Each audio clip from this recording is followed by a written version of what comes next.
पश्चिम बंगाल में बाजी मारने के लिए जहां सत्तारूढ़ टीएमसी और बीजेपी जोर आजमाइश करने में लगे हैं, तो वहीं दूसरी तरफ कांग्रेस और लेफ्ट ने गठजोड़ के विरोधियों को मात देने की रणनीति बनाई है।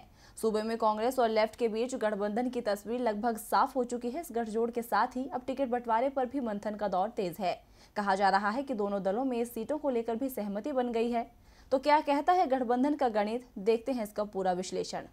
लोकसभा चुनाव में सीटों के लिहाज से पश्चिम बंगाल काफी महत्वपूर्ण राज्य है, इसीलिए सभी दलों की नजर इस सूबे पर टिकी है। पिछले चुनाव में यहां सीएम ममता बनर्जी ने अपना दम दिखाकर दूसरे दलों को करारी मात दी थी। सत्तारूढ़ पार्टी को 42 में से जहां 34, तो वहीं 2 सीटें बीजेपी, 4 कांग्रेस और 2 सीपीएम ने जीती थी। लेकिन इस बार सूबे में बीजेपी ने मिशन 22 और कांग्रेस और सीपीएम ने भी 20 से ज्यादा सीटें जीतने का बड़ा लक्ष्य रखा है। इस लक्ष्य को हासिल करने के लिए ही कांग्रेस और सीपीएम साथ आते नजर आ रहे हैं।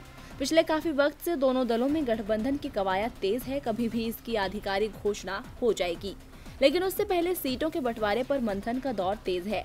सूत्रों के मुताबिक पश्चिम बंगाल के लिए कांग्रेस और लेफ्ट के बीच सीटों के बंटवारे पर बात बन गई है। रिपोर्ट के मुताबिक कांग्रेस 17 लोकसभा सीटों पर चुनाव लड़ेगी, जबकि सीपीएम 25 सीटों पर चुनाव लड़ेगी। कांग्रेस रायगंज और मुर्शिदाबाद में अपने उम्मीदवार नहीं उतारेगी। ये दोनों वही सीटें हैं जिसे लेकर गठबंधन में पेंच फंसा हुआ था। दरअसल इन सीटों पर अभी सीपीएम का कब्जा है, जबकि कांग्रेस का मानना है कि 2014 में चौतरफा मुकाबले की वजह से ये सीट उनके हाथ से फिसल गई थी। इस तनातनी के बाद कांग्रेस पर दबाव बनाने के लिए सीपीएम ने रायगंज और मुर्शिदाबाद से अपने कैंडिडेट की घोषणा भी कर दी थी, जिसके बाद माना जा रहा था कि दोस्ती में दरार आ गई है। लेकिन कांग्रेस ने सीपीएम के साथ के लिए इस कांटे को ही निकाल बाहर फेंका। पार्टी में कलह की वजह बनी इस सीट पर अपने उम्मीदवार नहीं उतारने का फैसला लिया है, जिससे गठबंधन की तस्वीर अब बिल्कुल साफ हो गई है। इस दोस्ती के साथ ही इस बार सूबे में त्रिकोणीय मुकाबला होने के भी आसार तेज हो गए हैं। डीबी लाइव की रिपोर्ट।